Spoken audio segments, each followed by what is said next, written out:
Albert Awol, the voice of the jungle, broadcasting on the DVC to all points unknown. If you're within the sound of my voice, you're listening to Welcome Home Podcast on the DVC.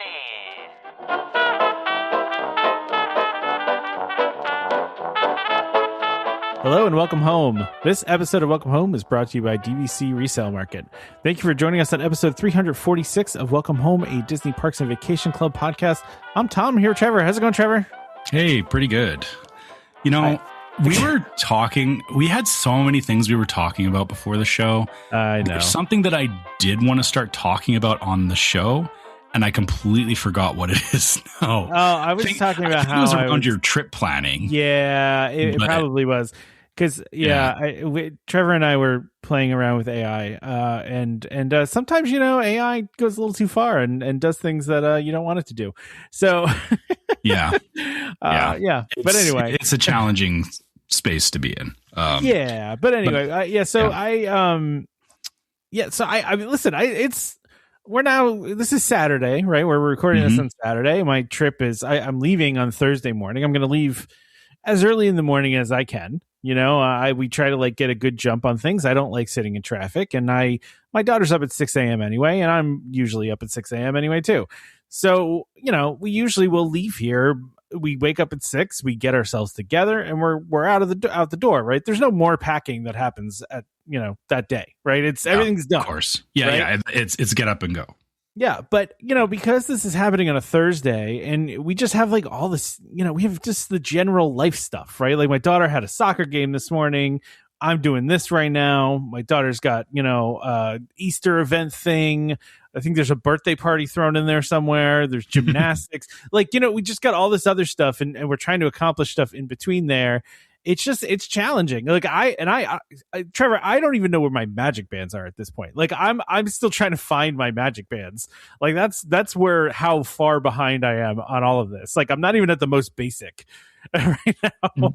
Wait, sorry, you need your MagicBands on a cruise? I feel like you don't. I should have known this, but you don't need them. I just like the convenience of MagicBands in general. Okay, fair. Yeah. And because you can use them on board. Right, now, given yes. Sorry, on the cruise ship, they're called Disney bands. They're not MagicBands on the cruise right. ship. Sorry, I forgot about this. I forgot this was an aspect of being on a cruise ship. Yeah. Well, the other thing is too for the kids club, and we didn't know this going in. This was a blind spot for us last time, right?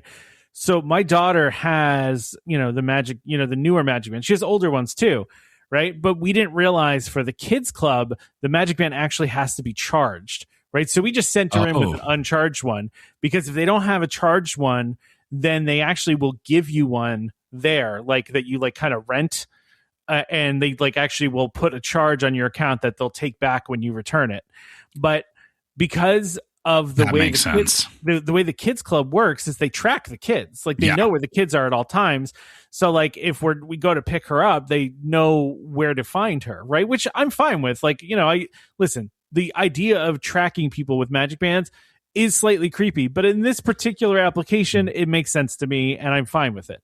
But the thing is, it's a highly visible, clearly what it's doing. That's exactly. You're right. Yeah. It's fine because it has a clear intent. It's not. They're not doing it secretly. Yeah, I know why they're doing it. I know that they're doing it, and it's fine. But for those that know stuff about the MagicBands or just about, RFIDs and stuff like that, there's the long range and there's the short range. The short range doesn't require any sort of battery really, but the rechargeable piece is for the long range. You need that. But the new ones, you got to recharge them because you can't use the long range stuff without the battery. And that's what the problem is. Right. But I didn't know this going in. I just assumed they were doing I don't know. I don't know what I thought they were doing. I just didn't know. Mostly because I couldn't find my MagicBand charger. That's really what you thought they were just memorizing the faces every kid that walked in there, and they knew that your kid's name was X and this kid's name was, and yeah. Silly me. I thought they would just yell her name down the hallway. Just your parents are here. That's I don't know. You mean most normal places, daycare where they're okay, we'll go get your kid. Yeah. Yeah. I just imagine, have you ever seen, Trevor, like in like some of the behind the scenes stuff when they show like the trackless ride, or like have you just like when you got on like Minnie and Minnie's, Minnie Mickey's, the Runaway Railway, and you just like peek over at the screen and you can like see that the operator can see like where all the trackless vehicles are, like they have like the track and like you can see where they all are. That's just like how I imagine it is at the kids club. There's just a whole bunch of different dots on the map and they're all over the place running around. Probably. I mean, and then they just, find, this person's name and it zeroes in on, Yeah. Listen, it all makes sense. I just didn't know that last time, right? So in that particular scenario, like MagicBands are very helpful for that, for the kids club specifically. So might as well get all of them. And plus we're going to be at Vero Beach afterwards too. So it's like, you might as well just do it, right? But I just can't find them. I don't know. My MagicBands, for whatever reason, after every trip, they just disappear into some abyss. You and need the Ziploc bag, Tom. I know. I keep all of mine in a Ziploc bag in my travel day pack, and I know exactly where they are. Now, my wife seems to know where they are, but she has not clued me in onto where they. Like she's like, I think I know where they are, and I'm like, okay, well, I'm glad that you think you know where they are, but where are they? Like, get them. You know what I mean? So, but even like, do you not just keep them with your luggage? Like, because you need your luggage for traveling. Wouldn't it make sense to keep them with your luggage? They typically end up in a backpack.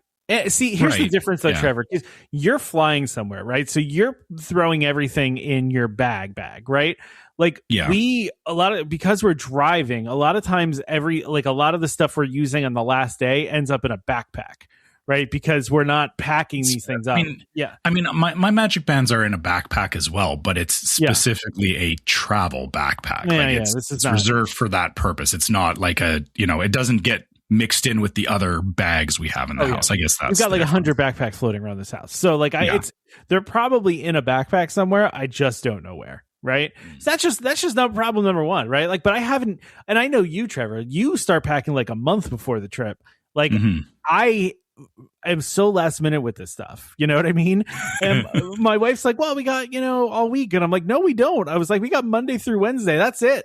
Like and that feels like a lot, but we don't, we once you get home from work, you feed your kid, you do whatever else you're going to do. You don't have a lot of time every night, and so it's, it's certainly a little stressful, plus I'm getting a new roof put on my house on Monday. So there's also that going on at the same time. Okay. Yeah. So I'll be honest. So this is, I'm not judging you. I'm not saying how you're doing this is right or wrong, but my take on it would be if I knew I was leaving on Thursday, my bags would be 100% packed by Sunday night for exactly what you're talking about, is that I would make sure everything is done by Sunday night and that, it would just be small incidental stuff that I would need, but the night before. Yeah. Like the toothbrushes and toiletries and stuff that you need to use. Yeah. Because I would not want to be thinking about it, Monday, Tuesday, Wednesday when I have to work and everything like you, I don't, I have other things going on. I want to be done. Like, the last full day I have, the full day off I have would be like, that's the last day. Or alternately, I would also like, take a day off of work before I'm leaving so that I have time to pack. But listen, my plan is to be ready by Sunday night. Like that is the plan, right? The problem is more that can I get there? Like, am I going to have enough time? Because like I said, we got all this other kid stuff going on and, just getting our house, like we've got to go grocery shopping. We got to, all this stuff we have to do. And we just, got to find the time to do it. So, listen, I'm stressed about it, but at the end of the day, it will be fine. I will probably be able to get everything done by Sunday. We got to do laundry, all that fun stuff, right? So it's like all of it. And the other part is too, and this is going to sound bad, that unfortunately I'm relying on my wife for this, saying that it sounds bad, but we're going to Vero afterwards. We're going to have 4 adults and 3 kids in a 2-bedroom, and I was saying, well, we should probably get stuff to make like breakfast in the room and lunch in the room and maybe dinner in the room too. Because, it's Vero. It's not like we're at Disney World and we have like a million dinner options and stuff like that. There is a restaurant on site. It's a little pricey, and and we're going to just be coming off the cruise, and our all of our wallets are going to be hurting a little bit. So it's one of, I was, so I'm like, can you find out like what they want? I don't know what they eat. I need to know what they want for breakfasts and lunches and dinners, and because I want to do a grocery order before we get on the ship. But it's like, that's another thing that's outstanding. So it's just, it's just me. I just want to just take control of these things and do them. And I'm just, it's it's my wife's really good friend that we're going with. So it's like, you're not going to hit them up out of the blue and be like, what do you want for groceries? What do you want for food? And that's the thing. But so we're very excited. Don't get me wrong. I'm not trying to say that like I am stressed. Yes, but I am very excited as well. I get it. It's exciting because I know you're going to go and have a great time, but it's also, it's very hectic because, again, like you said, I'm very much, I try my best to plan things out as far as possible. Not to say that I would never do like a, book something 2 months out and plan it kind of thing, but it would be like, if I was to do that, I wouldn't be able to have a lot of other things going on in my life for that to succeed. I get it. Yeah. Like same thing as you is it's like, there is other activities going on. There is like, you do have to factor that in. And that's why I like planning so far out, is because I know that it's like, hey, I have, 7 months to figure out like, if there's any, I know it sounds silly, but it's like, hey, do I have enough pairs of shorts? Do I need to buy new clothes? Do I need to, do I need to restock certain things? And, making sure I have the time to do it, not, not the position that you're in where it's like, oh my God, it's a week before and I don't know if I have everything that I need. Right. Like, I also like need to, because we're driving, like I need to get the car together, right? Like I need to get the car. I want to get the car cleaned and washed and all that stuff. So we have a nice little environment to sit in the car for 8 hours. And then, I just make sure that everything's good there. Like there's just so many things I got to do to get ready. And it's just in my head, it's like, how am I going to do all this? But it's going to be fine. Like I'm going to be fine. It's not, it'll be all right. It is what it is. But, and I just want to checklist it. Yeah. I just want to start. That's the other thing, right? I probably drive my wife insane because I do make checklists because I tend to forget things and I don't want to forget anything. And, especially for the cruise and now you're used to this, Trevor, but me, not so much, right? Where we have to have our passports for the cruise. Right. And like, we're not like in the routine of always bringing our passport with us unless we're flying somewhere. Right. Like if we're just going to Disney, we're not bringing our passport, right? Like, so like, it's just little stuff like that I could see myself forgetting, but I probably won't because I know in my head that I need my passport, Yeah. But yeah, I don't know. It's just all that. It's a lot. But I'm, like I said, I know in my head what we need to do. It's just getting there, That's fair. Yeah. So I am excited though. I'm very, very excited for a vacation. I'm very excited to check out the fantasy. I am still stressed out about the dinner time thing. But it'll be fine. I'm gonna ground you on this, Tom. Just to center you again, remember that your expectations are only your expectations. Yeah. Because I know you know like what best case scenario looks like because you have done all the research and whatever. But if your family ends up just eating, at whatever time, or you end up getting like quick service because the sit down time didn't work for you or whatever. I know, but I want to go to the sit down though. I want to go to the sit down.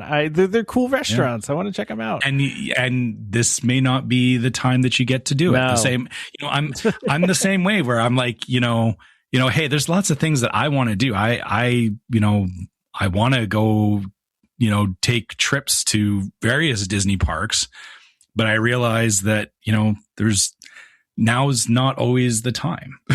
So I wish there was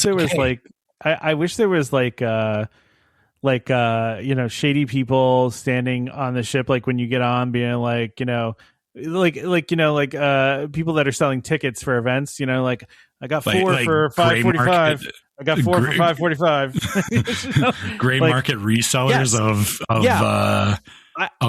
dining reservations. I want to do what Kevin McAllister's mom did while she's trying to get home to Kevin, where she's walking around and offering earrings and watches and things for tickets. That's what I want to do. I want to walk up. Is it frowned upon for me to walk up to the line where they do the changes and just go $100 to anybody who switches with me? $100. It's just like, literally, is that wrong? Like, I can guarantee you you would so quickly have a cast member on. You think so? Try that. Yeah, I'm fairly confident they would not appreciate that. Then give me my dinner time at 5:45. No, I'm not going to go on a rant about this, but I listen, I'm excited. I am still hopeful. We're going to show up really, really early and see if we can get on the ship a little earlier, because the last time we were there, they offered to get us on the ship earlier because we were a small group, and they didn't have much of a line, so they were, even though it wasn't our time yet, they said they let us on.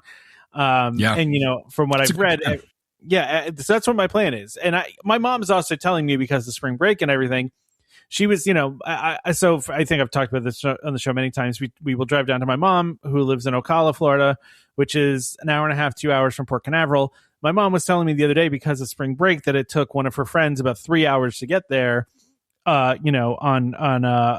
it just took that much longer because of spring break and all the traffic and everything. Now, given that was during Florida school's spring break, and that's over now, so we should be hopefully okay there. But we're still gonna get there way earlier than our regular time, and see if we can just finagle our way on there. So that's what I'm going to do. I feel confident that I could at least try to talk my way onto it somehow.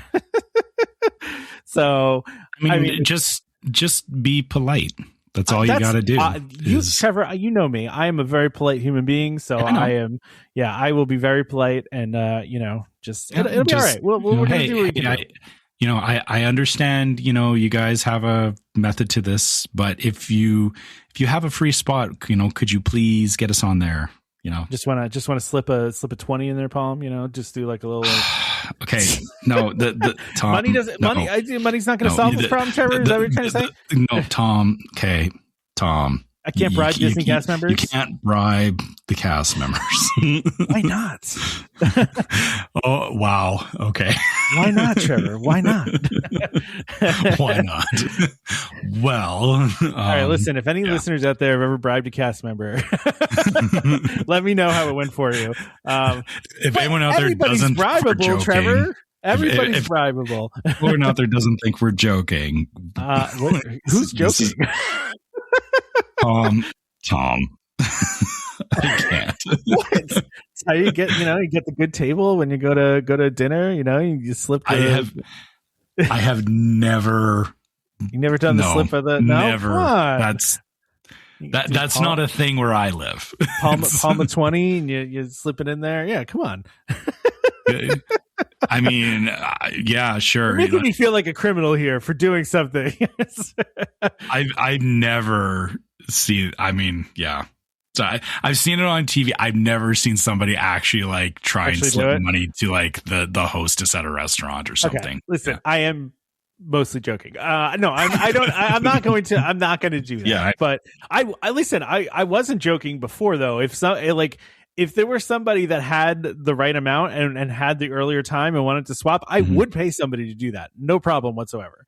I mean, that's between you and that person. From the cast member standpoint, though, I will say the best tool you have with a cast member is just to be as polite as possible. Yes, and be, and don't put any expectation of. And I know you know this, Tom. I'm saying this more like rhetorically for anybody else that's wondering about this is when it comes to cast members, if you're nice and you don't have to put expectation on them. Like there's a lot of people that go but I said please, so why aren't you doing the thing? And it's no, just that's not how it works. I understand you're busy. If you can help me out, cool. If not, no worries, just figured I'd ask. It doesn't hurt to ask, right? So yeah, it never hurts to ask. I will be very nice about it. I will be very listen, I know I know how to do these things. I'm going to try my best. I mean, if they can smuggle you in on the laundry cart or something, like, that's an option too.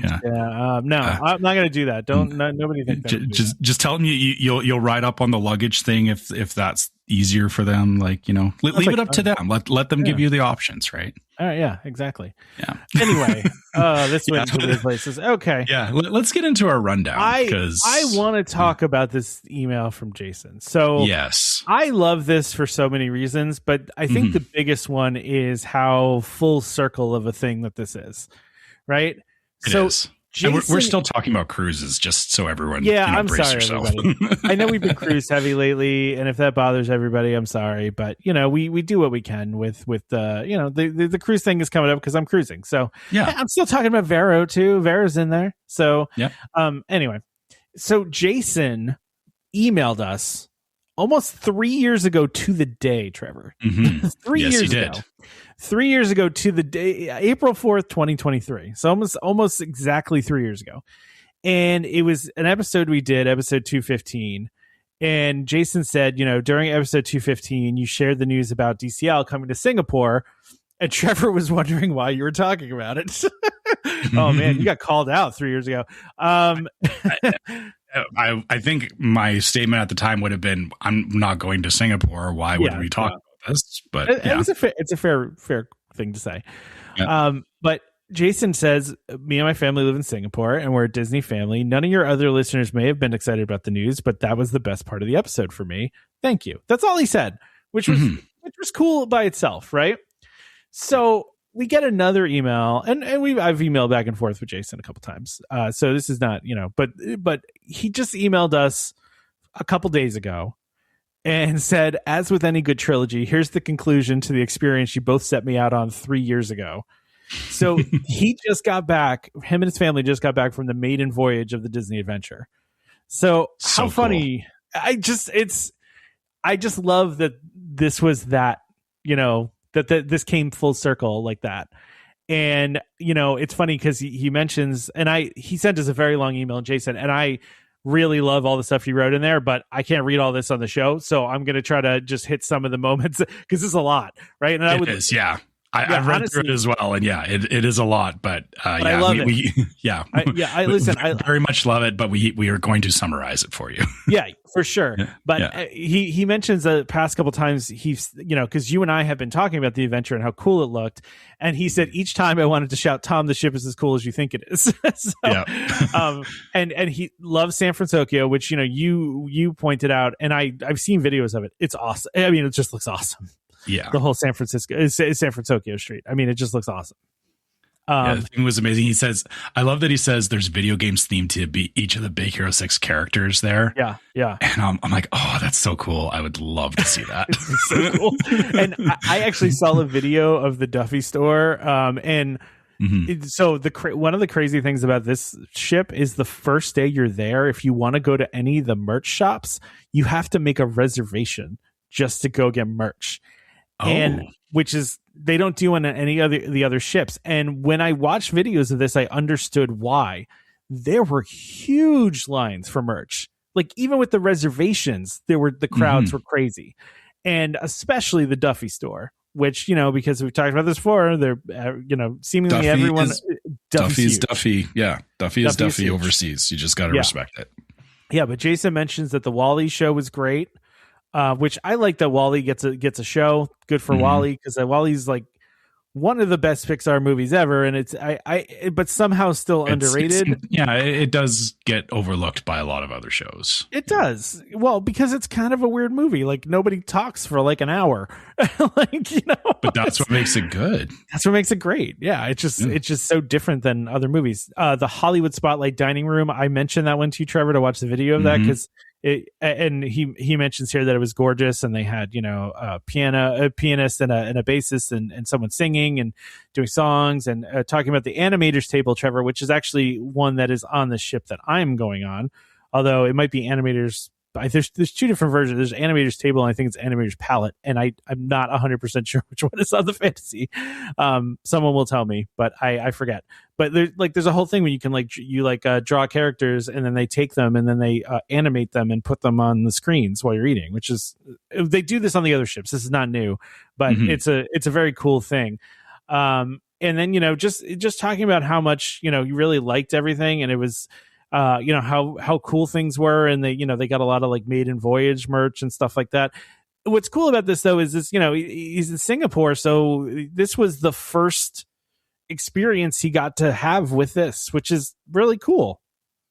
Yeah, I mean, that I feel like a ship like this being your first Disney experience, I mean, that sets the bar really high. Not to say that the other ships are not equally as impressive, but I mean, this is a great first experience to have for any cruise ship, right? So, yeah.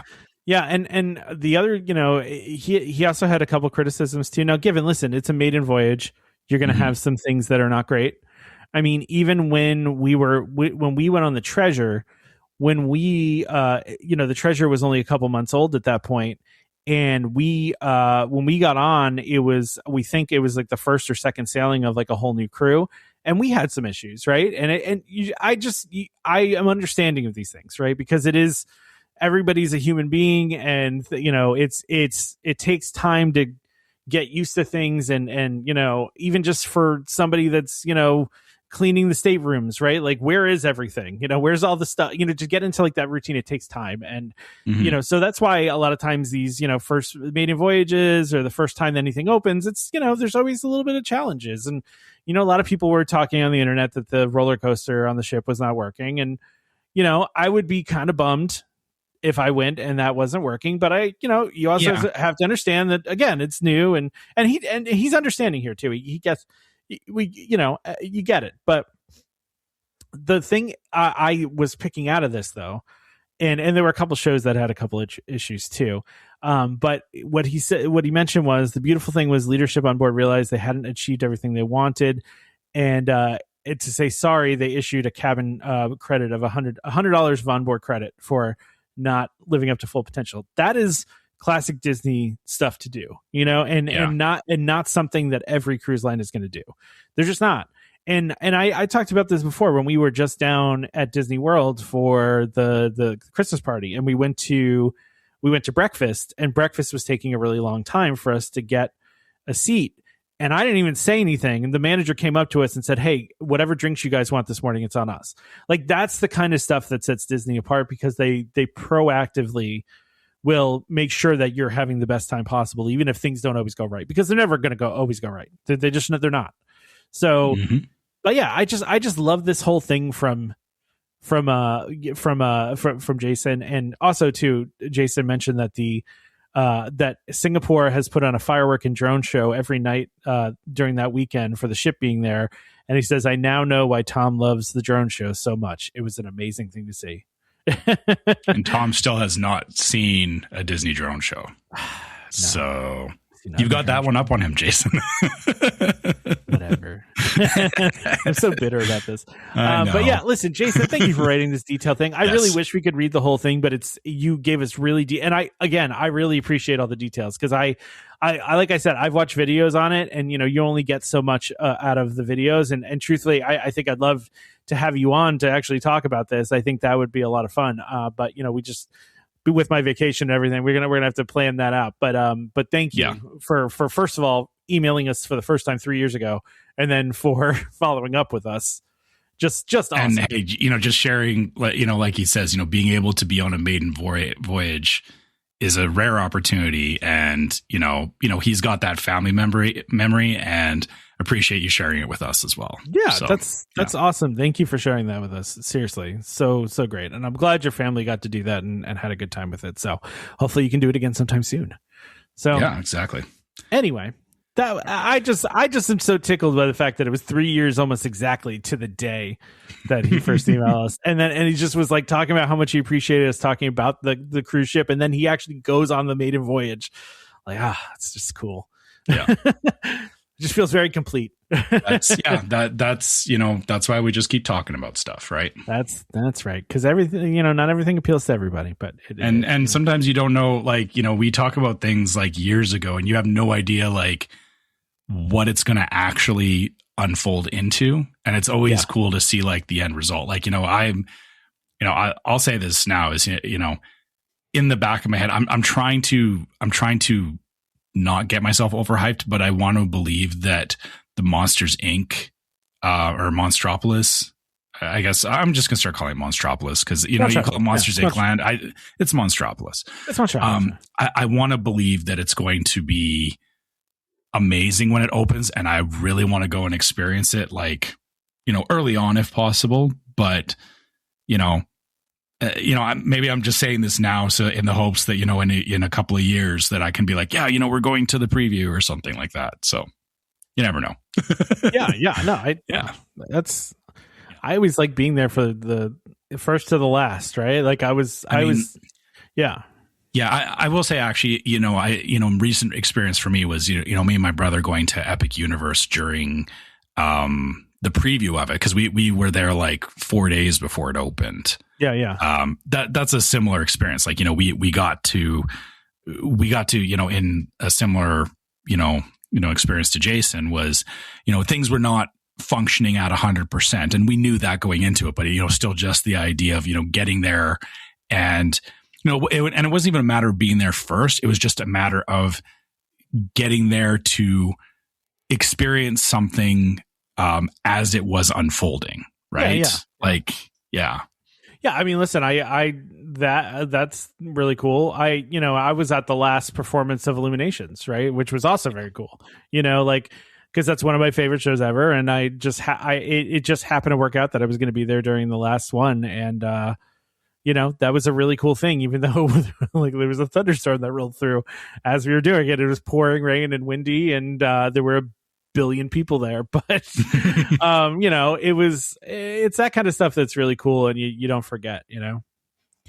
Anyway, all right. I think we're both avoiding talking about this next point because it's the one negative thing on the rundown. But it's a DVC thing. Yeah, we have DVC news, and it's not good DVC news, but it is what it is, right? So one-time use points are going up a little bit, just a little bit. Not a lot, but it's not.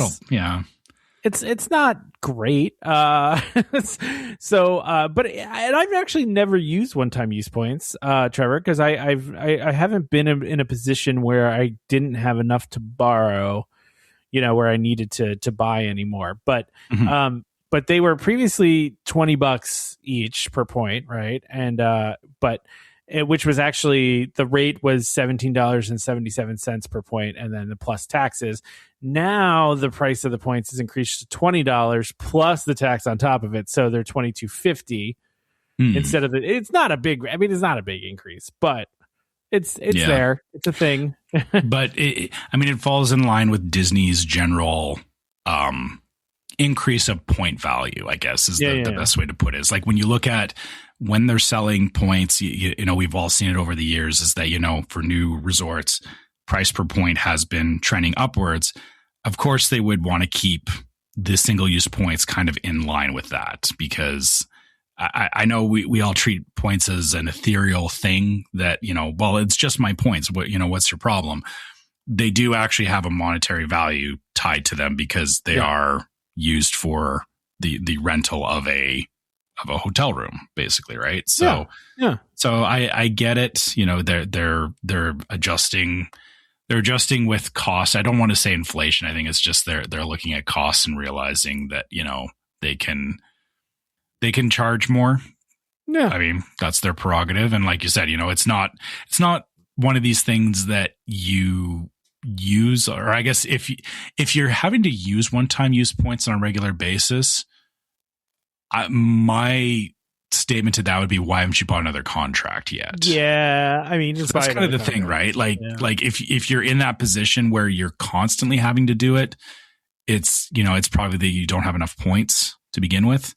Yeah. So so like same as you, is like I've never had to use them, but I will say, I'm still in the planning phases of a trip for next year, and it's going to be a bigger trip, and I may be using one-time use points because I'm pretty sure I'm going to need extra points, but we're going to figure that out as we get to it. Like it's, I don't, it may not be something I need to use, but I mean, the fact that the price is going up a little bit, I'll forget about this by this time next year anyway, so it doesn't matter. But still not great to hear that prices are going up on things. But yeah, like we said, it's also not surprising. Yeah. All right. So one last thing, Trevor, before we do our ad here. I know you're not into Star Wars as much anymore, but May 4th is coming up. I'll still talk about it. I'm not watching the movies. I'll still talk about Star Wars. Yeah, we're about 5 weeks away from May 4th, and for those that don't know, and I feel like most do, May 4th is a fun made up holiday. May the 4th be with you. Yeah. Yes, that's right. And it's become like Star Wars Day, essentially, right? I mean, it's really just Star Wars Day. Yeah. And it's funny to me that this has kind of been like I don't know. It's become a much bigger thing over the years, to the point where like Disney's acknowledging it with merch. Literally this merch says May the 4th, 2026. Yeah. And I don't remember them doing that in the past. I remember them having like special merch, but not specifically May the 4th be with you 2026, Yeah. I'll say this merch, I like the design of it. I like the color palettes and everything. Having May the 4th be with you 2026 slapped on it is hurting it, in my opinion. It's funny though, because I know what they're doing. Like I understand. I would want it without that. Well, are you okay with it being May the 4th be with you and not having the year, or you don't want that at all? I don't think it needs it. Honestly, I think they could have just put it out so the whole theme around it this year is that they're doing Mandalorian and Grogu theme. So this merch all has, the Mandalorian and Grogu on it everywhere, and Ahsoka is on there as well, which I like Ahsoka. Ahsoka's a very cool character, and so I like all that. I like the way that they put it out, but then like I said, I feel like they're deliberately trying to slap this on as this was released exclusively for May the 4th in 2026. But I feel like they could have been a little more subtle with it. I get you. Even if I guess if they still want to put that on there, they could have done it in a way that, is not, it's a banner over the middle of the artwork now. Yeah. And I don't like that. I get that. I'm the person that if like I wear a shirt that's referencing a movie or a TV show that I like, I don't want the name of the movie or TV show to be on that shirt anywhere. You know what I mean? Like I want you to just get the reference that it's on my shirt. And if you don't get it, you don't get it. That's your problem. Like you know what I mean? Like I don't need that thrown in my face. I get what you're saying though. I do like the design. I will mention though too, they've got a bag, they've got a hat. It looks like they got a hoodie, and a shirt, of course. This is just the first, and a pin. There's a pin, an Ahsoka pin, right? And so this is just the first release. They're going to be doing them. See, it looks like weekly until May 1st, and then so the next one's on April 10th is going to be themed to Endor. Okay. And then Stormtroopers so after that. Yeah, it's going to be Ewoks. Of course, it's going to be Ewoks, right? So, okay, I'm going to be that person for a minute. Oh boy, here we go. Do they know that the Ewoks are on the third moon of Endor and not Endor itself? I know they like saying Endor, but the Ewoks are not actually on Endor. On Endor, they're on the moon of. I don't know. It's a good question. I mean, okay, sorry. I would hope that they would know. Yeah. You'd like okay, so Endor is first. Cool. I'm there for that. Stormtroopers. You're not into the Stormtroopers. I feel like Stormtroopers are very popular, even though they're. I'm not a dark side guy. I'm not like Stormtroopers are cool, but for like the Imperial Army / whatever. Like, the Stormtroopers I think are the most appealing side of that to me, but. I'm not a dark side guy. Like I'm very much on the rebel side. So fair enough. Yeah. Then the next one just says jerseys, which I'm assuming is just going to mean like spirit jerseys or something. I guess. I don't know. Yeah. It's weird that we're going from theme in that of like character theme to like, but whatever. Like they could have said like purses or shoes or something, and it would have been as equally like confusing. Yeah, it's just odd. And then May 1st we got pod racing, which that is very interesting. Yeah, let's go back to the first trilogy. Yeah, or not like the 1, 2, and 3. I haven't seen anything about pod racing in a minute. Yeah, for sure. And I'm not against it. I very much like the pod racing scene in the first one was for me a highlight of it, and to the point where they released a pod racing video game and I played it and I thought it was great.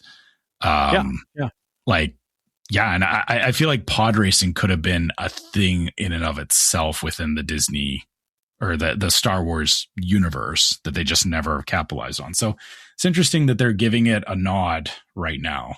Now I'm wondering what kind of stuff they're going to have from a pod racing standpoint. I don't know. I'm betting right now there's going to be a pin with either Sebulba or what was the guy who owned Anakin when he was a slave? Groot. You're right. As casual Star Wars fan, I remember almost nothing. So Sebulba was the main antagonist. He was the one that Anakin was racing against, and I liked him as like he was a good antagonist. I felt for that. But hold on, I need to look this up. While you're doing that, why don't Watto? That's who it is. Watto. Okay, sorry, I got it. All right, okay, I'm good. We can move on. Well, why don't we go ahead and do our ad? Yeah. Unless there's anything else you want to say about this. Nope. Well, obviously we'll revisit this when the other ones come out. Yeah, for sure. Yeah. So okay, let's go ahead and do our ad. And then we'll do some. I got a new segment, Trevor, that I came up with in the delirium of sleeplessness last night. Yeah, you messaged me this last night, and I'm on board for it, but I'm curious how this is going to play out. The sponsor of this episode is DVC Resale Market. DVC Resale Market, a keyholder vacation company, is the leader in the DVC resale industry with 13 former Disney Vacation Club guides and 3 former Disney Vacation Club quality assurance managers. If you're thinking of buying DVC, browse the largest selection of DVC resale listings anywhere with DVC experts on hand 7 days a week to answer your questions. If you're thinking of selling, turn to the friendly professionals at DVC Resale Market, where over 98% of listings sell within 30 days. In 2025, DVC Resale Market helped over 4,400 families join or add on to their memberships. Go to dvcresalemarket.com/welcome home or call 1-844-DVC-PROS. That's 1-844-382-7767. And when you speak to them, be sure to let them know that Welcome Home sent you. By the way, one of the things I forgot to mention, Trevor, in the top of the show was that obviously I am going to be gone next week. And so during that time, we will be airing our Dapper Danielle interview where we talked about her and her brother's book about Epcot. So instead of the regular episode next week, you're going to get that. So, keep an eye out for that and, definitely check that one out because we did have a lot of fun with that interview. So I meant to say that at the top of the show and forgot. well, we'll just mention it here and mention it again at the end of the show. So yeah, there you go. Yeah. All right. So Disney has announced a little bit of details here about D23 this year, which listen, D23 is really become this really, it's a huge event at this point. And this will be from August 14th, August 16th.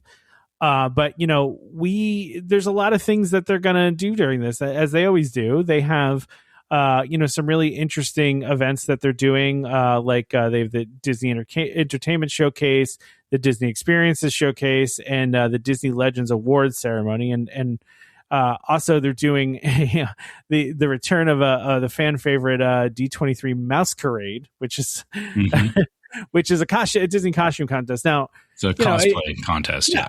Because D23 is almost like a Disney Comic-Con almost in some ways, it's got like that kind of thing to it, except you get a lot more, it's just Disney stuff and Disney's presenting things, but also, they're going to have a Walt Disney Imagineering Pavilion with showcasing some of the stuff that's coming up, which is always an interesting thing.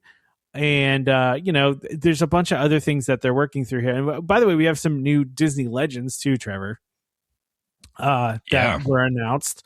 And I think this is a pretty solid list. I have minor quibbles with a few here and there. Okay. I want to know with who, because I don't disagree with. I have one quibble. Really? One. Yeah. Okay.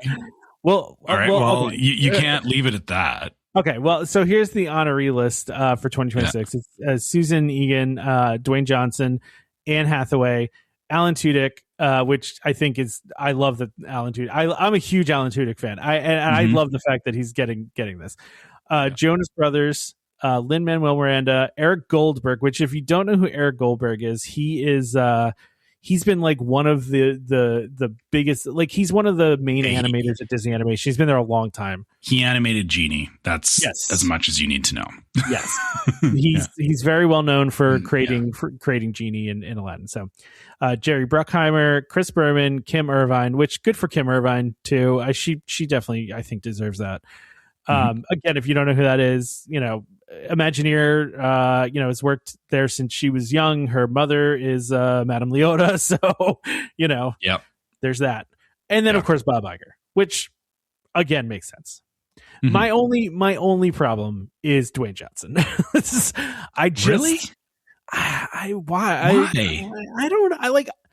I don't have a problem with The Rock or Dwayne Johnson, but I don't know, like for what? Moana? And I guess the Jungle Cruise movie. Moana, Jungle Cruise. What else we got? He was in Zootopia too. Oh yeah. Which, by the way, I didn't even talk about this. Trevor. Yeah, he had a cameo in there. Yeah. I got my daughter to watch it. Oh, we actually watched it last night too. So I loved it. I don't know how you. I thought it was great. Yeah, I absolutely loved it. I also loved the Bob Iger thing that they did in there, where they had Bob Tiger and he's doing the weather. And for those that don't know, Bob Iger started at ABC as a weatherman. That's what he did. And so for them to kind of harken back to that, I thought that was kind of cool. Mm-hmm. But anyway, so I loved it. I thought it was great. My daughter liked it. Yeah. So sorry, back to the Disney Legends. Sorry, I'm just surprised that I don't know. Dwayne Johnson has been involved with multiple Disney projects at this point. I don't see why you wouldn't put him in the list with the rest of these people. I think he got overexposed for me, and he just kind of rubs me the wrong way. Now that being said, I did watch the trailer for the live action Moana, and I know a lot of the internet is talking about his wig or whatever. I think it looks fine. I don't know what people expect. I think people just want to find a thing to make fun of, whatever. But that is exactly it. Yeah. But I don't know what people expect, right? Like you think it's going to look exactly like the animated. It's just not possible. Like I think they made it look as accurate as they could. That's neither here nor there.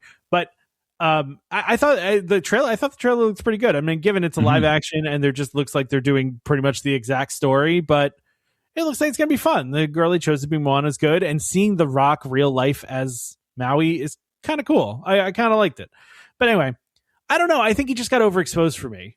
Maybe it's all the Fast and Furious movies. I don't know. Yeah, I guess that's fair. If you look at his career outside of Disney and yes, his former WWE stuff and all that, I see where I get the impression of, hey, he's trying too hard and whatever. And I see how that can rub people the wrong way. I try to decouple the, achievements of what they've done in Disney from their, you can enjoy the art of what they do and you don't have to be the artist necessarily. I get because like for all of these people on this list, it's there are projects that they've been involved in at various points that's it wasn't for me. It's not that it's not that I'm putting in a bucket of I like this and I hate this, but it's they've done things at various points that I have no care for. Anne Hathaway's movies, it's I know her involvement in Disney movies and stuff like that. I don't care for them, but I respect the fact that she's getting acknowledged for this, right? So, I mean, it's if you had to pick like a tops in this list besides Iger, I'll just keep Iger out of that because Iger deserves that, obviously, and it was not shocking to me. But like, and I know you're not a sports guy, but Chris Berman is, legendary sports guy, right? Okay, cool. I love Alan Tudyk. I think Alan Tudyk's great, but like Alan Tudyk is great. Yeah, he's amazing, and he's done a lot of Disney stuff. Even if you probably haven't even realized how much Disney stuff he's actually in, because I mean, like he was BB-8. I mean, he like literally was doing I mean, he's not really, but apparently, but he got credited with the creation of like the little beeps of BB-8, which is absurd, but it is what it is. But he also did, obviously voices in Frozen, and he was in oh gosh, what was that one Star Wars movie I really, really liked that was fairly recent? Oh my gosh. Not or he was K2SO. And why can't I think of the name of that one? It's Rogue One. Rogue One. I loved Rogue One. I thought Rogue One. I kept saying Rebels in my head, and I'm like, no, Rebels is the show. Rogue One. He's great in that one. And also, I'm just a little biased too, because I was always a big Firefly fan, and he was great in Firefly. So that's all of those things, right? And I mean, but Lin-Manuel Miranda too. I mean, is like, dude's legendary at this point. You know what I mean? But really, from a Disney standpoint, like Encanto is his big crowning jewel at this point. Moana too. Yeah. Well, sorry, you're saying the sequel to Moana was... No, he did all the music in the first Moana. Oh, okay. Okay, sorry, I didn't... Right. Yeah. I forgot about that. But I feel like Encanto still sits above that huge. From like... Or when I look at Lin-Manuel Miranda, I'm like, oh, Encanto stuff. Like that was his biggest thing. But yeah, I guess you're right. It's, at the end of the day, all of these people have various things that they've been involved in. You don't have to know all the things they've been involved in. And I know you could say like, I don't like Dwayne Johnson because of all these other things, but I feel you can't ignore, the stuff that he's done in Disney has been good. Yeah. Like, you can hate on Moana all you want. No, I don't hate on Moana. I think Moana's great. I love Moana. And same with the Jungle Cruise. Is I know the Jungle Cruise. I did like the Jungle Cruise as well. Like I thought it was fun. There's nothing, and the problem is I think everyone looks at it as like, oh well, you have to have like the biggest thing ever, and it's like, I mean, Moana was huge anyway. Yeah, but it's like, he can be involved in other projects and they all don't have to like be in the top 5. Like it's, I don't know. Who's an interesting omission from the Disney legends is Robert Lopez and his wife for writing all the songs in Frozen. Cause like, I mean, first of all, he's the only double EGOT that exists. Right. So he's just legendary based on that.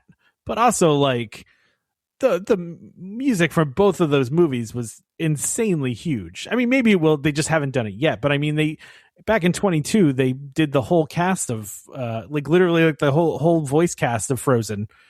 It became Disney legends. Yeah. Just odd. That's all. Yeah, I'm not saying there's any particular reason. I don't know. Yeah, it just kind of weird to me. That's all. I mean, you can ask Josh what's up with that. Yeah, I'm gonna call Josh and be like, Josh, what's up, man? so anyway, we talked about the Disney legends here for a bit. Too long. New segment. Now, I guess so. Other things that are going on at D23. Oh yeah, not new segment yet. Okay, we'll wait. Well, okay. So, read the other things. Let me find it now. I've been so busy. Yeah. Okay. So it looks like they have a couple of exhibitions going on. So there's, capturing live, creating character, the art of live action, featuring rare photography, costume pieces, artwork, and interactive elements. That seems very interesting to me. I'm looking through this and I don't see a lot of other stuff that's standing out to me as like, it seems like the general like stuff you see on the floor of a convention, right? Yeah. So, okay. All right. Well, that brings me to the new segment, Trevor. Yeah. So what are you thinking, Tom? All right. So I'm calling this segment Nostradismus. Mm-hmm. If for those that don't know who Nostradamus is, famous for making predictions in the future. So this is Nostradismus because Trevor and I are going to make predictions about what is going to be announced, wild, bold predictions about what is going to be announced at D23. Now, I don't know what your list looks like, Trevor, but I have some crazy ones on here, right? And that's what I'm looking for here. This is different than reckless speculation because we're making predictions. Reckless speculation is just speculating. It's out in the air. I'm saying this is going to be announced at D23. And I have no knowledge of any of these things. These are just things that I am predicting and putting out there based on what I think and what I feel. And what we will do, Trevor, is after D23, 5 months from now, we will revisit this and talk about where we were right and where we were wrong. You're gonna make me actually commit to this now. Okay. Oh, I'm gonna make you commit to it. Yeah. Listen, but here's the thing. Here's the fun thing about Nostradismus, Trevor. You don't have to be right. It's okay to be wrong. We're making bold predictions. To me, it's better if one of my crazy predictions actually turns out to be true than if none of them are true. Right? Like if all of them are true. If all of them are true, I just want one. Give me one. I got crazy ones in here, Trevor. Okay. All right. Well, we'll go first so I can get it. I have some ideas in my head, but I want to see how off the mark I might be with this. All right. I'm gonna start off, Trevor, with I believe that Disney will announce a permanent Bluey land at one of the parks in Disney World. Okay. A permanent Bluey land. Which will maybe not a land completely, at least a attraction, a real attraction, not the show that's currently in, no. but an attraction of Bluey. I said this in the Discord because I believe this. Disney's doing the playbook they did with Frozen. Okay, if you remember early after Frozen, now given we're Bluey's a little mature at this point, right? So we're not getting new Bluey until next year, but early on after Frozen, they didn't want to necessarily commit to Frozen, right? Like they kind of thought it would be a thing, but weren't sure still. And so they had like a parade. They did like the whole summer thing. They did a whole summer thing where they had like a parade and they had like the snow in the one thing at Hollywood Studios. And they did a whole bunch of just like kind of temporary-ish things, right? Which is what they're doing right now with Bluey, right? We have the Bluey show, and look what happened at Disneyland, right? I mean, I'm sure you saw the line going back to the hub. It far exceeded their expectations. So you like to understand that how crazy that line was. The theater where it sat was right on the edge of Toontown, which is at the far back section of Fantasyland. So not in the middle of Fantasyland. It was in the back of Fantasyland, and the line went back to the hub. Yeah, that's Disney's not going to ignore past the castle to the hub kind of thing. Like that's crazy. Yeah, I honestly believe if Disney hasn't tried already, that they are going to buy Bluey wholesale. That they're just going to buy Bluey. It's supposedly worth a couple $1 billion at this point, which sounds crazy, but I would bet they buy Bluey. That assuming that the creator, the owner, assuming that they agree to it, that's another matter. If I were Josh tomorrow, I would call him up and be like, because I know he wants to do adult animation. I'd be like, listen, I got this. I got Fox, I not Fox, but I have like all these cartoon things that we have on all these different networks. Projects that we can get. We have FX. We've got, we've got several animation studios. You tell me what adult show you want to watch, and we'll greenlight that. And you sell me Bluey, and we'll keep making Bluey without you. And listen, I don't want them to make more Bluey without the creator because he is clearly the secret sauce to this. But I just think Disney can't ignore this. They did a show which looks fun and great, but you see how popular it is. That's land popular, right? Like you can't keep having that show be #1 streaming show in the entire world and not do something with it. It can fund a land the same way that Cars Land became a land. Yeah. and I don't remember, Trevor, if I said this on the show or I said this to my wife, and I said it in the Discord, and I believe this to be true. You could, if you really wanted to, put this at the Imagination Pavilion in Epcot, because Bluey is all about imagination. There's nothing that fits better into that. But that being said, I don't want them to replace Figment with something Bluey, and I also don't think Bluey fits into Epcot as a whole.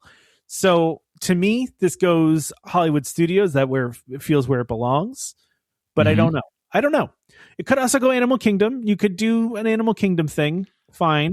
I don't see that happening in Animal Kingdom just because of what's already going on in Animal Kingdom. I agree with you. I mean, and listen, there's a lot going on in Hollywood Studios too. I just don't think Disney can continue to ignore this and do temporary things like these shows. I just don't think they can. The level of crowds that you're bringing in with Bluey is not. You need to do something more. You can't just do this. I also, I believe, I want to say it was Becky or someone else in the Discord, and I apologize for not giving credit, but mentioned the Bluey character dining experience. That would be insanely popular if they did that. Like it'd be impossible to get a reservation for that. Absolutely impossible. Right? You're not wrong. I'm not. Yeah. Yeah, I'm on board with what you're saying. I just think that they can't ignore it, Trevor. They can't ignore it. They have to do something, and I feel like they will announce something. Okay, fair. Okay, I'm gonna throw one out there in the same vein of a potential new land, and I'm saying this actually because of the fact that I watched Zootopia 2 last night. Ooh.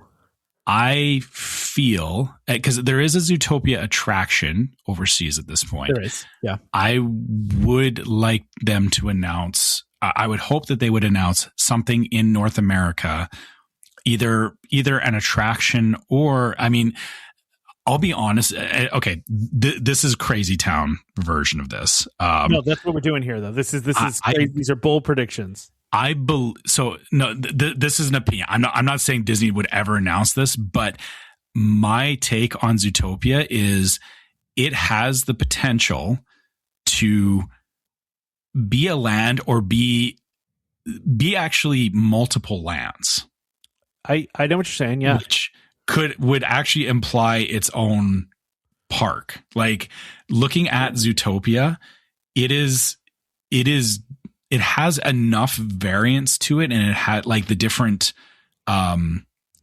towns or sections of it could facilitate its own park. And then, watching the movie, the way that they do the tube systems and everything, like it has that potential to, those are your rides, right? Like, the transportation around Zootopia is, the rides that you would offer in a Zootopia land.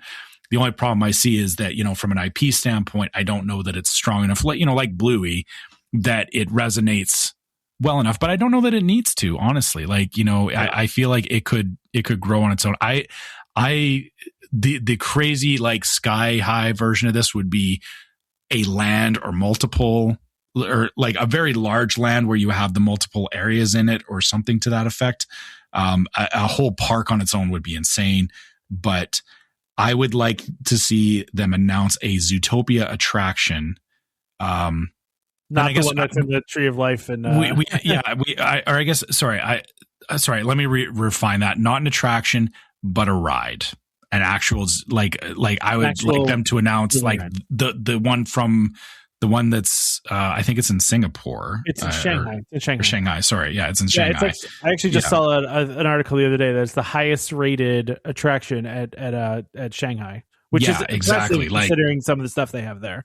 Yeah. So I would hope that they announce some version of that coming stateside. What would actually be funny, again, this is crossing over into speculation a little bit. They talked about resetting on the Avatar land in California because it would be funny if they suddenly went, "Oops, sorry, not Avatar. It's actually Zootopia now."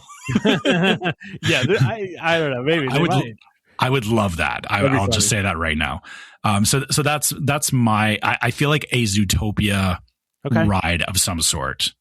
All right, would be announced. I had that on my list as well as Zootopia Land because they did a while ago share some concept art when they were doing that blue sky thing where I think that's when it was, where they had some like a Zootopia type land at Animal Kingdom. I could see it. I wouldn't be shocked because the second movie did great. And to your point, Trevor, the thing that stands out about those movies is the world building they've done, where there are so many stories you can tell because they have all these different biomes and different things going on in each of them. Oh yeah. It's endless. They could do these forever if they really wanted to. Yeah, that's a good one. I like it.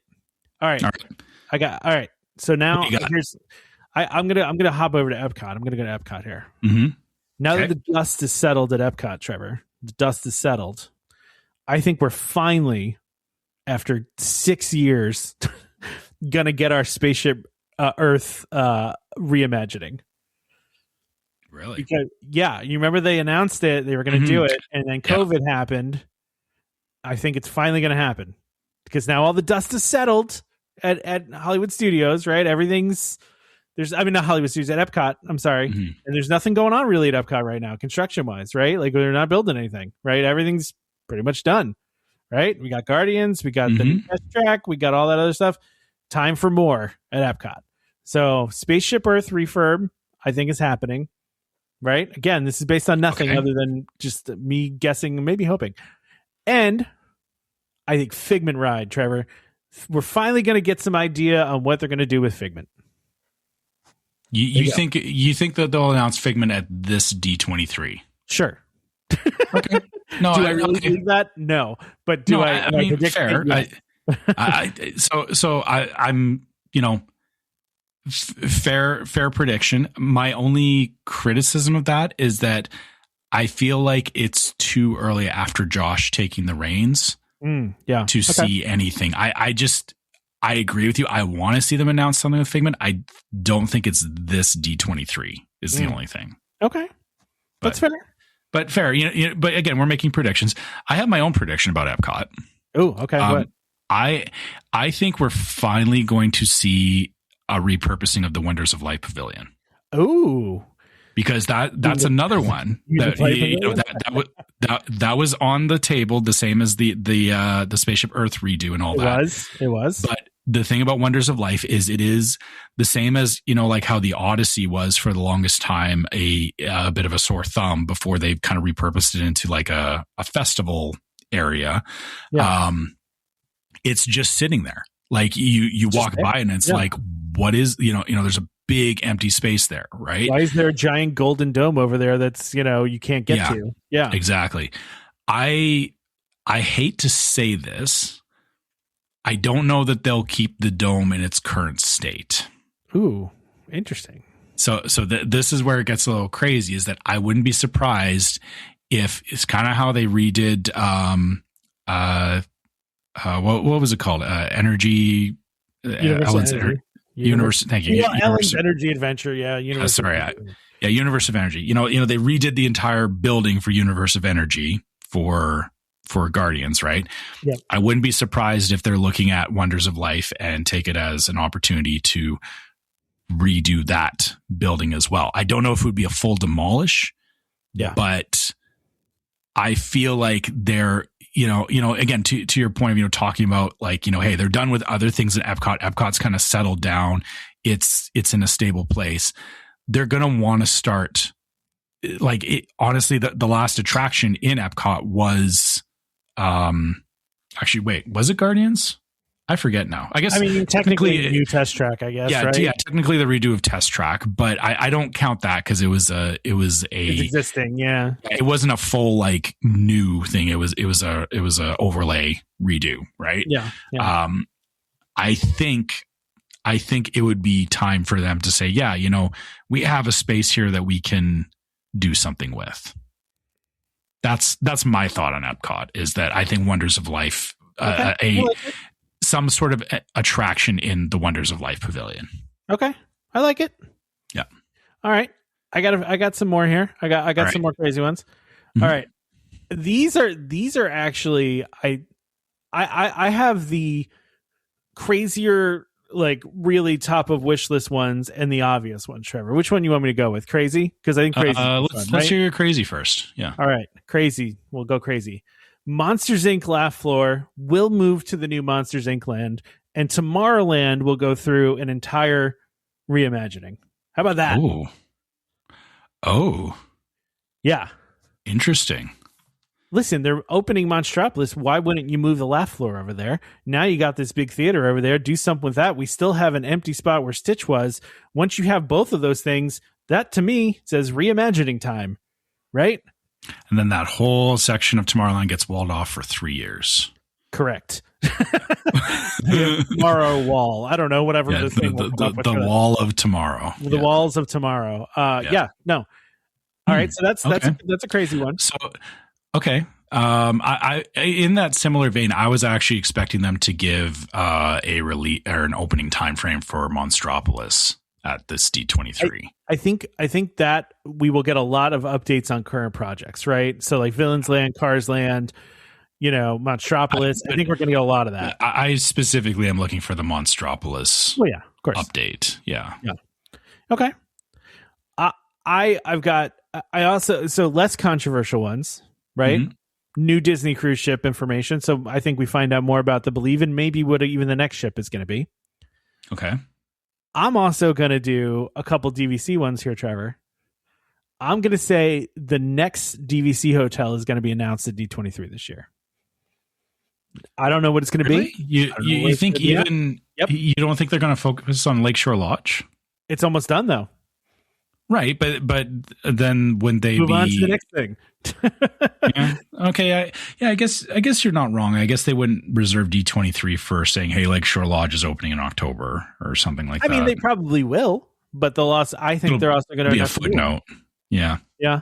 I also think another lounge, Trevor. I think the lounges have been tremendously popular for DVC members. I think they announced another lounge at one of the other two parks that doesn't have one. Just going to throw it out there. New lounge. Okay. So where are the okay, there's the Magic Kingdom Lounge and Epcot. Right. Hollywood Studios and where's for some reason I was like, is there a lounge in Hollywood Studios? And I was like panicking for a second. I was like, yeah, you're right. There isn't one there yet. I forgot that. So I've got those. Do you have more? I don't want to keep okay, so back to the DVC hotels.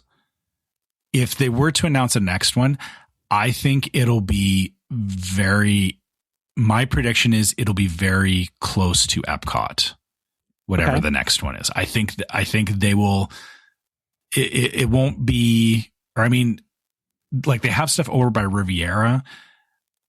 I don't want to say it'll be, we've talked in the past about the one that like has like, it's like right in Epcot. Connected to Epcot, but I feel like there'll be something in very close proximity to Epcot. Okay.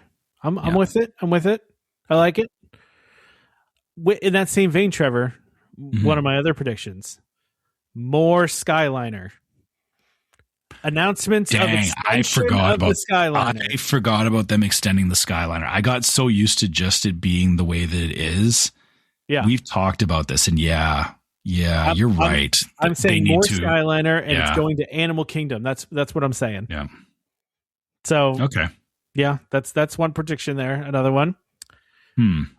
How about, Trevor? How about a Star Wars Land expansion? They got more movies. We haven't had a movie in a while. They got more movies coming out. Now, given there's a lot going on at Hollywood Studios right now, they got a whole new land building. I think because of the fact that Monstropolis is being built right next to Star Wars Land, see that. Throwing it out there. Yeah. So I'm not trying to pick apart these things that you're saying. I'm trying to wrestle with the logistics of them. It's all it is. No, there's no, you don't have to be realistic here. It's you're right. Yeah. This is all craziness. It's all made up. All right. I think, okay. Let's go back to Magic Kingdom for a minute. Okay. We said they're going to announce stuff for like Villains Land and Piston Peak and all that. I think Villains Land, I want to say that whatever coaster they announce is going to be something similar to the current Fast and Furious coaster that's opening up in Universal. You're going like it's like a real roller coaster. Not you're ignoring those recent reports. I'm thinking it's going to be like, I know we talked about them like toning stuff down and making it more family friendly. I think the coaster will be in the same vein as Guardians or the new Fast and Furious coaster. Okay. I don't think they're going to fully take their foot off the gas on it, but I think my prediction is they're going to actually announce details of the coaster, and it's going to be better than what we were expecting. Okay. I love it. I like that. Okay. All right. So I've got 2 more things on my list, Trevor. 2 more. One of them I'm going to say right now, and I'm going to, in post, I'm going to add an echo to this. Drone show. It's finally, there's going to be a drone show at Magic Kingdom. I'm saying it now. Actually, agreed. It doesn't even have to be Magic Kingdom. I think Epcot's more likely to me, but Magic Kingdom. I think no. You're wrong, Tom. You think you're absolutely wrong? No, you're completely off. It's going to be Hollywood Studios. Okay, all right. There will be a Hollywood Studios drone show. Boom, love it. Drone show. Echo forever. All right, I got my craziest one on here, Trevor. This is the one that's definitely not going to happen, but I'm going to say it anyway. Disney gets the rights back to Marvel from Universal and announces a Marvel park. Fifth Gate. An actual Marvel park in Florida. Park in Florida. Listen, this isn't completely crazy because there's been signs that Universal is, maybe looking to move away from the Marvel characters, right? Like there's been... Islands of Adventure needs some love, and part of it is honestly that whole area needs an overhaul. I agree. There's been talk about that they've been behind the scenes designing some rides to replace the Marvel rides. And to me, if they're going to they're not just going to abandon that. Disney's going to get it back. I think they will. Honestly, it's too valuable for them not to. Yeah. And then what are they going to do? And again, it's so valuable. Then what are they going to do with that? They're going to make a park. I don't know if they make a 5th gate. I mean, maybe they just do a land. Okay. But I think they're going to get it back. And I think there will be Marvel at Disney World in the future. But okay. But let's touch on that for a second. We keep saying like, I don't see a 5th gate. They're going to do another land. Where are they doing these lands? I don't know, Trevor. This is exactly it. When you look at the current design of Epcot, when you look at Magic Kingdom, when you look at Hollywood Studios, they're all in a state right now where there's infrastructure and stuff built around them. And not to say that, Disney can redo roads. They can, reroute and do all that stuff to expand existing parks. But it does eventually hit a point where they can only expand so far, and they don't want to get themselves into a position where they're doing like, here, we got you an extra 50 feet and it's like the most sandwiched in thing ever. Right. Yeah. I get so there will eventually come a point. And again, I don't think it's this D23, but a 5th gate, and the hard part is that if you make a 5th gate, every gate has a theme to it, right? Magic Kingdom, Epcot, Hollywood Studios, and Animal Kingdom all have distinct themes to them. And I guess the only question is what are you theming a 5th gate off of that's not exclusively one IP? Because you could say, well, they would make a Marvel 5th gate, or they would make a Zootopia 5th gate, or they would make a, whatever, right? Or Star Wars. But it's like, the problem is that like all of the existing parks, they're designed to be ecosystems of multiple IPs, and they don't want to paint themselves in a corner with one IP. So I don't see them getting back Marvel as a catalyst. Isn't Marvel though a bunch of IP under one greater IP? It is, but it's actually like Marvel Universe is that it's the same as Star Wars, but it's a multiverse thing. It's its own. there's a whole thing with multiple universes. And I mean, you know that from watching Loki and stuff like that. But the thing is that it can't be just one thing. Yeah. Right. Like the same way that, the Marvel area in Islands of Adventure, if the entire park was themed like that, it would not Islands of Adventure would have closed years ago if it was just that. Yeah. Right. Yeah. So I get what you're saying about, them adding a land, but I think, I mean, and maybe, okay, then fine. Let's end on this thought. I'm going to throw out the fifth gate idea, but it's not going to be what you think. It's not going to be based around an IP. It'll be based on a theme or based on, I'm trying to think what Disney Heroes one or something like that. They're heroes and villains. Villains already. So yeah, it would have to be something that is in the Disney ecosystem that doesn't have enough representation at the moment, or that's something that, they could put all of other IPs in, or a bunch of IPs into. I don't know that like heroes or villains or anything is enough. Maybe it's just, they just call it, they just make Magic Kingdom 2.0, and here they're like, they don't have to necessarily put it to a theme, like, because really Magic Kingdom is not like the whole premise of Magic Kingdom is, this is a magical place. Well, what's in this magical place? Whatever you want. Like, you want there to be. Yeah. Right. So like they don't have to be hard and fast with it. True. I think, if they're hitting a critical mass of stuff that they can't shove into other parks, I could see Disney starting to look at a fifth gate, and maybe it wouldn't be like fifth gate's coming next year, brace yourselves. But I think this is D23, there could be the start or the like preliminary announcement of, we're looking at this. Yeah. That's my take.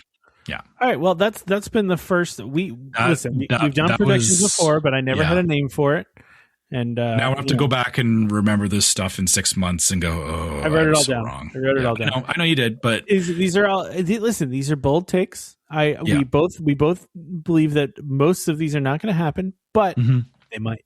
I am hopefully skeptical. I like it. I appreciate that. So let's move on to a thing that is real, which is Buzz Lightyear is real. Buzz Lightyear's real. Yeah, it's real in my heart. After it's it hasn't been that long of a refurb. It's been closed for a little while, but we're getting very upgraded, Buzz Lightyear, and new ride vehicles for the first time since the 70s, which is great news. But, they've been doing cast member previews, Trevor. And one of the things, you and I have been speculating on is how the scoring is going to work, because, there was a whole cottage industry of people on YouTube telling you how to get to Galactic Hero, right? Like, there was video after video of that. And I had a feeling this was going to change, and it has. What I'm glad about, though, a couple of things, Trevor. I don't know if you watched any videos on this, but I love that there's a digital screen in front of you that has your score on it, and it also shows you where you are in progressing towards Galactic Hero. Yeah, I love that. Which is great, right? Mm-hmm. Yeah, it's definitely, it's much more meaningful to the statement of trying to get Galactic Hero. Like, it gives you it gives you that gauge. Yeah. What I think, good. I was going to say, and the next thing about that is that, because you sent this link, is that sorry, it's funny they talk about the updated scoring ranks and scoring for Galactic Heroes. It actually has not changed that much. Yeah. It's not. It's close to the same. Yeah. It's not the same. It's actually changed by 1 point. It has changed by 1 point. Yeah. Because they were using, a digital clock, score thing from like the 80s, you could only hit 6 numbers, right? Or so you could only hit 9999999. Now though, you can go over 9999999 because it's a screen. So there's no limit to the amount of characters you can have there. I mean, there is, but you know what I mean? You can go well over 1 million now if you really want to. You couldn't do that before because you were just limited on the space. The technology was limited, you know? Mm-hmm. So it makes sense. So yeah, the only thing that's actually changed from the scoring standpoint is that Cosmic Commando is 600,001 to 99998 was the old scoring. They changed the names a little bit too, by the way. They changed it. I don't think they did. I'm just looking at the bottom level was called Star Cadet. Now it's Star Flyer. It looks like. Oh, Star Flyer. Yeah, sorry. Yeah, you're right. And then the second one is Solar Navigator instead of Space Scout. Yeah, and then Astro Aviator instead of Ranger First Class. But then Planetary Pilot is the same. Space Ace is the same. Cosmic Commando, Galactic Hero. So they just changed the bottom tiers, basically. Yeah, I guess I didn't notice that because I'm not playing for the bottom tiers. No, we're not playing. No. We're not interested in the bottom tiers. Planetary Pilot and above, at least, yes, at the lowest there. Yeah, but it's funny because that like literally that they changed that one point that technically you could get 99999 and you're still under Cosmic Commando. It's not until you break 1 million that you get Galactic Hero. Yep. But then that brings a whole other from a gaming standpoint, that brings in a whole other mess of, yes, 1 million points plus is Galactic Hero, but how far are you pushing it? Oh yeah. Right? Like you're going to have people that are pushing for like, I got to 2 million or I got, or figuring out like what the actual upper limits are of the ride. Yep. So I like it. I think that's fun. Something they did with Trevor, with the targets, I think was really smart. Okay. Mm-hmm. So there's these targets, because this is new technology and not, old technology, 20-plus-year-old technology. Yeah. So now there's 3 different types of targets, right? So the standard target, which is apparently worth 95 points. Then there's more points are rewarded when some of the targets will like pulse lights on them, right? Mm-hmm. And those are worth more points. And then some will do there's like a third state where it multiple targets in one area will do like a flash multicolor thing for a short amount of time, and that gives a ton more points. So like that's the highest point value, is the flashy multicolor. The thing is, it seems like this stuff happens randomly and it happens at all the targets. So there's no more like you hit this target and you're going to get Galactic Hero. It's not the hitting the back of the robot's hand guarantees you a bunch of points. It's you have to be looking around and so I know you say it's random. I'm not convinced that it's random. I think, there's going to be a pattern to figure out, and kind of figuring out where you are in the pattern will be how you optimize hitting those flashing targets. But this is still this is way better than the way it was before, because now absolutely this makes the ride more re-rideable, because it's if you know the right targets hit every time, it's like, okay, whatever, I know the right targets hit. Instead, now this is like the skill is different here, and I think this makes it more fun, and I think it makes it more like the re-rideability is much higher now, because you can go on it a bunch of different times and score a bunch of different things depending on what targets you're hitting, what states they're in, and you can get good at it, but it's harder. I think there is a bit more of a luck element to it, which I think I agree with you. For a ride like this, it has a competitive aspect. Keeping it down to luck as well does, like you said, it does eliminate the person who becomes an expert in the ride, always dominating everybody else. It makes it more fair, Yeah, and then I think from a family dynamic standpoint is, if you have that one person that's like, I get accused by my wife all the time of cheating at video games because I just naturally figure them out quicker, and we'll be playing something competitive and she'll be like, you cheated. And I'm like, what? Okay. Like, she knows that I didn't, but she just, that's just her. I know. I get it. Her coping mechanism.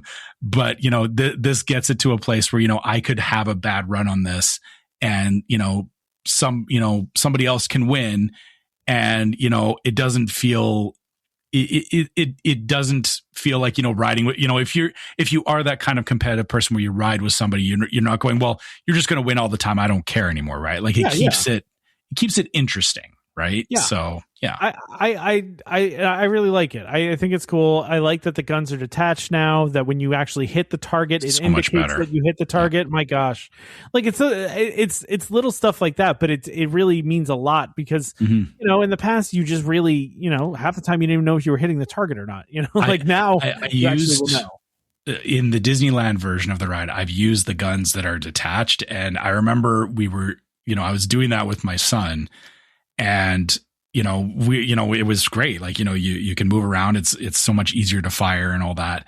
And then I think it was the first time we went to Florida, we got on Buzz Lightyear, and he was like, what is this? What is this nonsense? But he got into it right away, but it was like, he was like, I can't move it. All right. Yeah.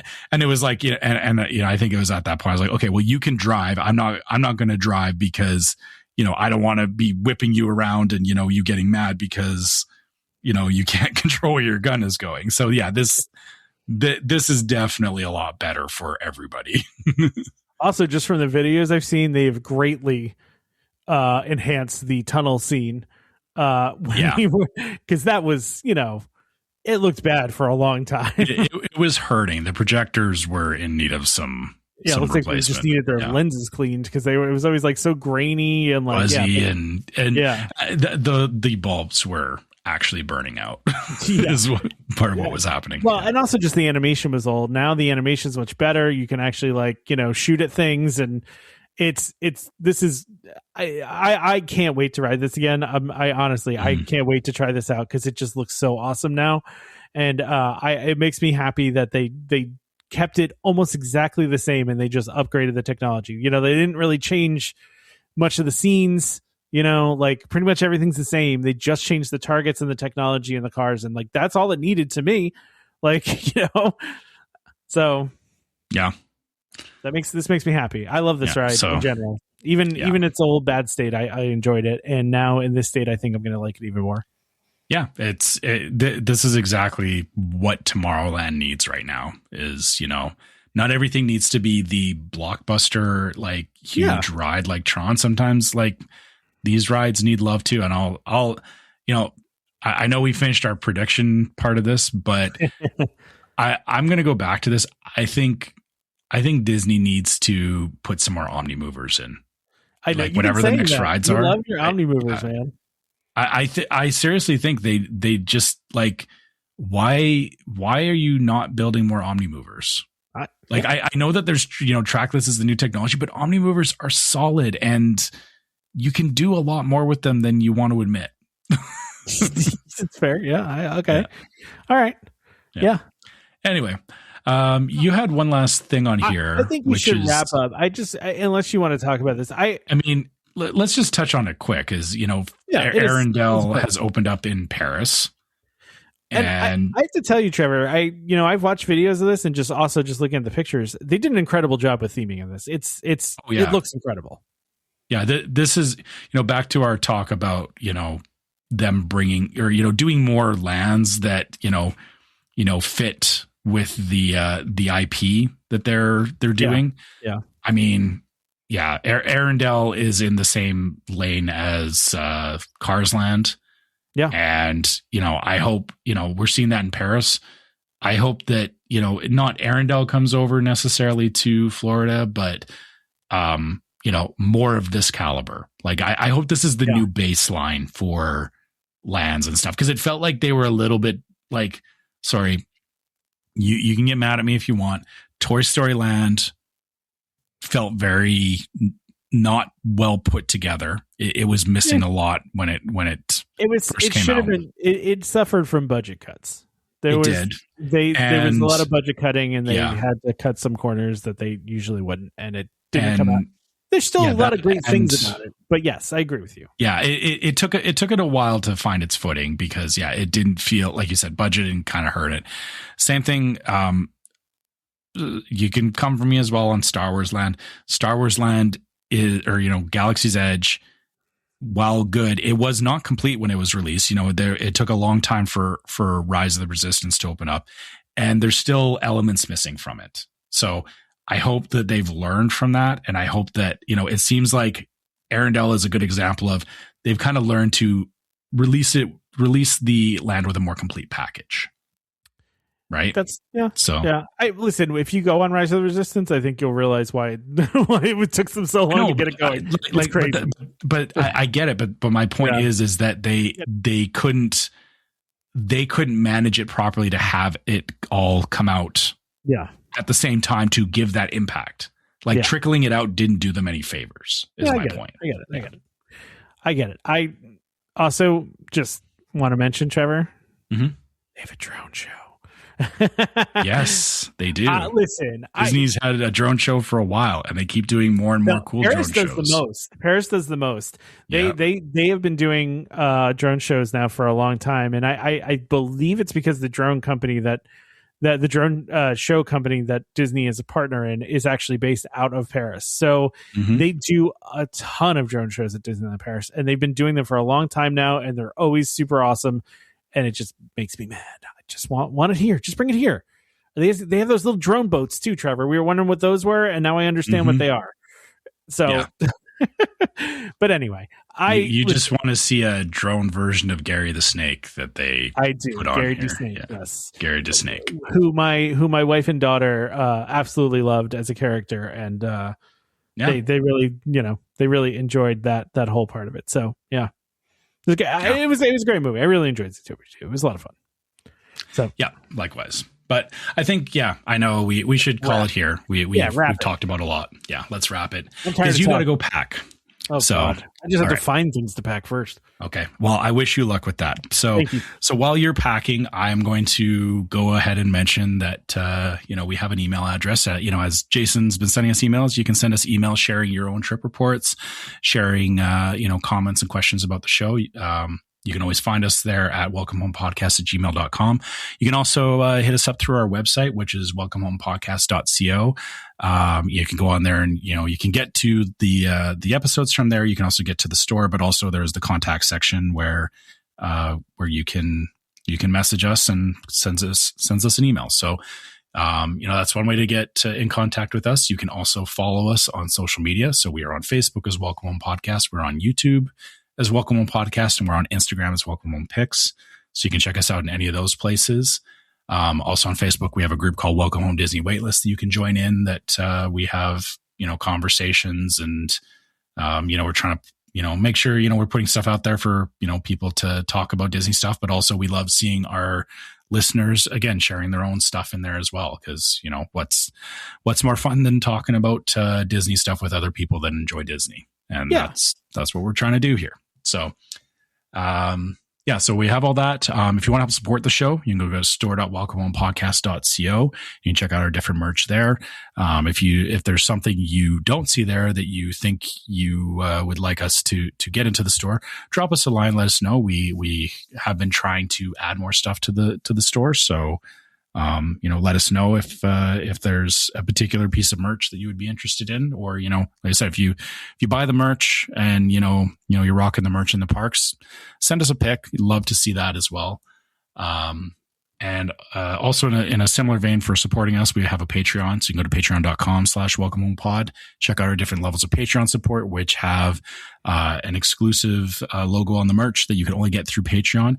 And all of our Patreon supporters get access to the Discord server, which we've mentioned a few times to the show, is just yet another place that we have great conversations and, everybody talking about Disney and convincing each other to go on Disney cruises and stuff like that. I am responsible for a lot of Disney cruises. I'm realizing now. Well, it's not just you. There are a few people in the Discord that have been egging others on, like, you should just do it. You should do it. Yeah. We're all good at enabling each other to take Disney trips. So, if you want to, if you want that, come join us in the Discord. Yeah. And last but not least, if you're listening on iTunes or Spotify or anywhere you can leave us a 5-star review, please do so. It just helps more people find the show because of how the internet works. And and you can also write us a review on iTunes and let us know what you think about the show. And the other thing you can do, which is also really helpful, is subscribing to Welcome Home Podcast so you can be reminded every time we release a new episode. You can find us on Apple Podcasts, Amazon Music, TuneIn, Spotify, YouTube Music, just about any podcast app that's out there. You can find us. Huge thank you to DVC Resale Market and Keyholder Vacations, of course, for sponsoring this episode and just being generally pretty cool and really nice to us. And we should be having we're hoping to have like a full reunion with them sometime, hopefully in May. Trevor, we're working on. So Danny wasn't kidding when she said she was going to make that happen for us. I'm excited. It's been a while since we've talked with them. So yeah, it has been. So join us next time for more Disney Parks discussion. Of course, more DVC talk. We hope to see you all real soon. This is Skipper Albert Awol, the voice of the jungle, signing off from Welcome Home Podcast on the DVC. When we had a chair, how she can cuddle is no man's affair. I look around for all the holes, found her in her sugar bowl.